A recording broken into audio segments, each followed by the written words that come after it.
1 Corinthians chapter 1, verses 27 through 29. But God chose the foolish things of the world to shame the wise. God chose the weak things of the world to shame the strong. He chose the lowly things of this world and the despised things and the things that are not, to nullify the things that are, so that no one may boast before him. What does it mean to be successful? What standard for success are we to follow? Is it how high one can climb the ladder at their job? Is it the amount of people one has in their congregation? Is it the amount of degrees that we have behind our name? Or the amount of social influence one may have? Who are the ones that were considered successful in the Bible? Who are the ones who were not considered as such? Amos the prophet was just a shepherd. A shepherd was an individual who was without high stature, yet he confronted the leadership of Israel who led them astray. Amos chapter 6. Woe to you who are complacent in Zion, and to you who feel secure on Mount Samaria, you notable men of the foremost nation to whom the people of Israel come.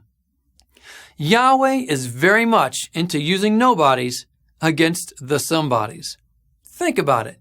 The disciples were uneducated men, yet they stood up and opposed the Pharisees. The scholars of the day, the guys who went to seminary and got a degree, if you will. Acts chapter 4. When they saw the courage of Peter and John and realized that they were unschooled, ordinary men, they were astonished, and they took note that these men had been with Jesus.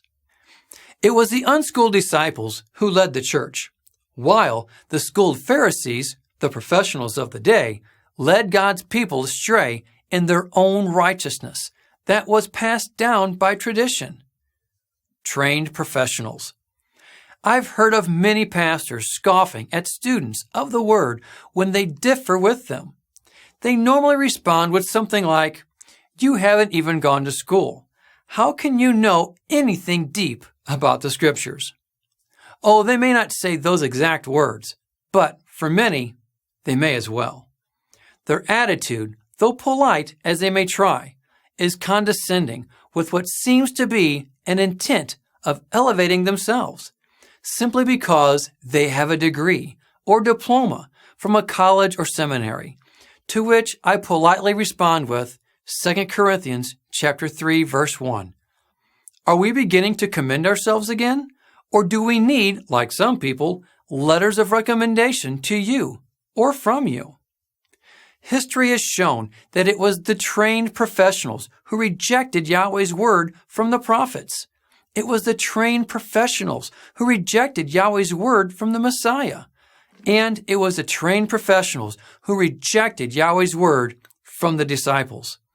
Is it any wonder that the trained professionals of the modern day rejects Yahweh's word from the everyday layman? As I've once heard said, you don't have to be a professional to be a success. Amateurs started Apple and Google. Professionals built the Titanic. The trained professionals of the day have many people following them simply because of their position, education, or even charisma. It is truly our prayer that the trained professionals of the day come to truly see the whole Word of Yahweh as it truly is, eternal. Otherwise, they may soon find themselves as the trained professionals mentioned in the Scriptures found themselves, under judgment. Just a thought.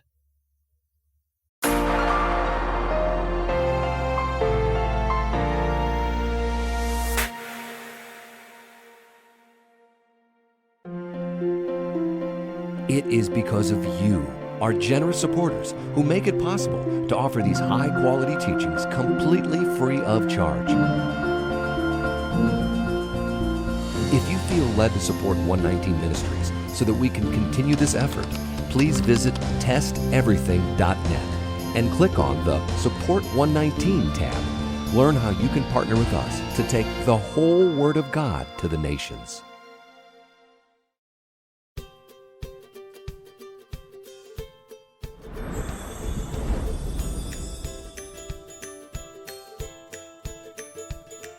Welcome to The Whole Word, an introductory teaching to Hebrew roots by 119 Ministries. If you are watching this, we expect that you recently discovered that the whole Word of God is still true and applicable to all in the faith. But you, like countless others coming into this understanding, likely have many questions. Our goal is to try to bring you clarity amidst all the confusing information that you may have come across in your pursuit of truth. Despite your denominational background, you might be asking yourself, where do I even begin? This teaching will cover the application of many of the fundamental commandments found in the Torah. 119 Ministries presents Welcome to the Whole Word.